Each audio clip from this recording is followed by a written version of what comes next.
Haya sasa, hii inaitwa automatic light. Twende tuicheki kwa haraka haraka tuone inafanyaje kazi. Inaitwa automatic light.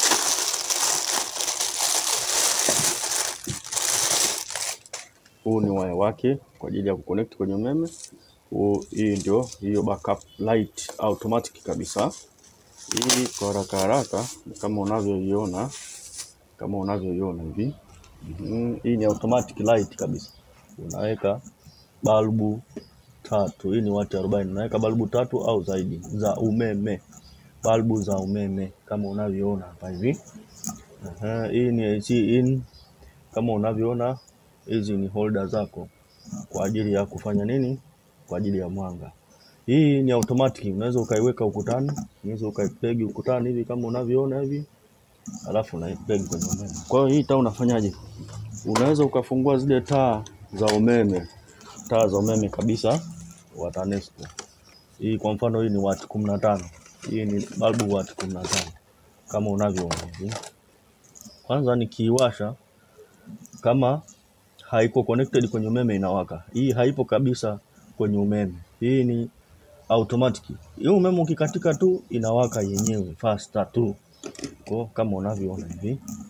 Hii ni wati 15 nimeweka. Na hapa inakuonyesha baa za charge. Hii ni wati 15. Hapo naweza nikaleta tena ya wati nyingine. Kwa mfano hii ni ya wati 10. Kwa naweza nikaja nikaiweka hapa hivi. Hii zikawa zinawaka zote mbili. Naweza nikaleta ya 3. Hii yenyewe hii ni wati 5 kama unavyoona. Hii ni wati 5 hapa hivi. Kwa naweza nikaleta nikaongeza hapa. Naona bwana. Kwa naweza nikaleta nikaongeza hapo. Kwa hiyo inaweza ikawaka kama unavyoona hivi. Unaona? Zote 3 zinawaka. Automatic kabisa. Sasa hii zikiwa zinawaka hivi, tuashua kwamba umeme ndio umekatika. Unaona? Sasa ngoja tukaconnect kwenye umeme. Sasa tuone umeme kwa mfano hapa sasa ndio umeme.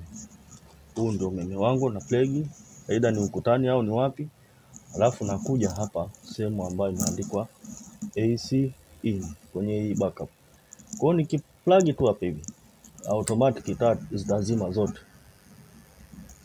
zote. Alafu hapa itanionyesha kuna red light. Inanionyesha sasa hivi iko connected kwenye umeme, ambapo itakaa hapo muda wote, hata miaka nenda rudi, miaka yote mwaka na kuendelea. Kwa kisha iweka hapa hivi, haitawaka kabisa mpaka umeme ukatike. Let's say tuseme umeme umekatika, nichomoe hapa hivi pap. Nikichomoa hapa pap, unaona zinawaka zenyewe faster. Ni kitendo cha haraka sana. Umeme ukirudi tena zinajizima haraka sana. Kwa unaweza ukaliweka ukutani hivi kama unavyoona. Unaweza ukaliweka mezani kama unavyoona. Popote pale unaweza ukaliweka. Lina wati 40. Kwa unaweza ukaweka mfano hizi taa zangu hizi hapa. Ngoja labda nilete taa kubwa kabisa. Mfano hili hapa ni balbu kubwa la wati 30 unavyoona hivi. Hii ni yale mabalbu makubwa ya wati 30. Nione kama linawaka. Wati 30 kama unavyoona. Unaweza nikalitoa hivi kama unavyoona. Pale tuone kama linawaka. Kuona press, naona limewaka. Tena mwanga mkali kabisa kuliko maelezo. Hii ni AC output. Zote ni volti 220. Kwa nikiplug tu kwenye umeme linajizima faster, alafu linaendelea kujichaji. Kwa hiyo linajichaji automatic, linasubiri umeme ukatike. Ukikatika tu linawaka faster kwa kitendo cha haraka sana. Kwa hiyo hii inafaa zaidi sehemu kama sebuleni, chumbani, ofisini, sehemu ambayo hakutakiwi kuwe na giza. Nje, sehemu ambayo kabisa unajua hakutakiwi kuwe na giza. Umeme ukikatika tu automatic linajiswitch kitendo cha haraka na linawaka lenyewe. Kwa hiyo ni switch ya UPS switch. Kama unavyoona hii UPS switch. Asante sana.